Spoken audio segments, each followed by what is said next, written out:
భూ కబ్జా కేసులో వినుకొండ మాజీ ఎమ్మెల్యే బొల్లా బ్రహ్మనాయుడు స్టేట్మెంట్ ను పోలీసులు రికార్డ్ చేస్తూ ఉన్నారు. నార్సింగ్ పిఎస్ లో ఆయన విచారిస్తున్నారు. నిన్న కాంచీపురంలో బ్రహ్మనాయుడును అరెస్ట్ చేశారు.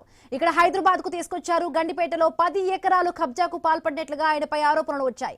ఫోర్జరీ పత్రాలతో 1500 కోట్లకు పైగా విలువైన ప్రభుత్వ భూమి కబ్జాకు ప్రయత్నించారని బొల్లా బ్రహ్మనాయుడు సహా పలువురుపై కేసులు నమోదయ్యాయి.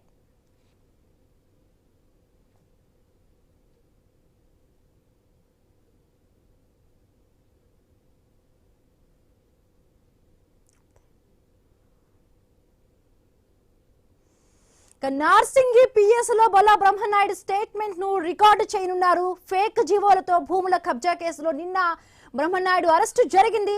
సో దీనికి సంబంధించి మరింత పూర్తి డీటెయిల్స్ కరెస్పాండెంట్ ఉదయ్ కిరణ్ అందిస్తారు. ఉదయ్ కిరణ్, హిమబిందు భూ కబ్జా కేసులో కాంచీపురంలోని మాజీ ఎమ్మెల్యే బ్రహ్మనాయుడును కూడా అరెస్ట్ చేశారు. అక్కడ అరెస్ట్ చేసి హైదరాబాద్ కు తీసుకొచ్చి నార్సింగ్ పోలీస్ స్టేషన్ లో కూడా ఆయనను విచారిస్తున్నారు. దీనికి సంబంధించిన ఇప్పటికే బొల్లా బ్రహ్మనాయుడును పోలీసులు అదుపులోకి తీసుకొని స్టేట్మెంట్ కూడా రికార్డ్ చేస్తున్న పరిస్థితి కూడా మనకు తెలుస్తా ఉంది. నిన్న కాంచీపురంలో బ్రహ్మనాయుడును అరెస్ట్ చేసి హైదరాబాద్ తీసుకొస్తున్న నేపథ్యంలో గండిపేటలోని 10 ఎకరాల కబ్జాకు పాల్పడినట్లు ఆయనపై ఆరోపణలు వచ్చాయి. ఫోర్జరీ పత్రాలతో దాదాపు 1500 కోట్లకు పైగా విలువ చేసే ప్రభుత్వ భూమిని కబ్జాకు ప్రయత్నించారని చెప్పేసి బొల్లా బ్రహ్మనాయుడు సహా పలువురిపై కేసులు కూడా నమోదయ్యాయి. ఈ కేసులకు సంబంధించిన ఇప్పటికే గత కొద్ది రోజుల వరకు విచారణ చేస్తున్న నేపథ్యంలో ఎట్టకేలకు కూడా ఆయనను కాంచీపురంలో అరెస్ట్ చేసి నార్సింగ్ పిఎస్ ను కూడా తరలించినట్లు కూడా తెలుస్తా ఉంది. ఈ విచారణలో భాగంగా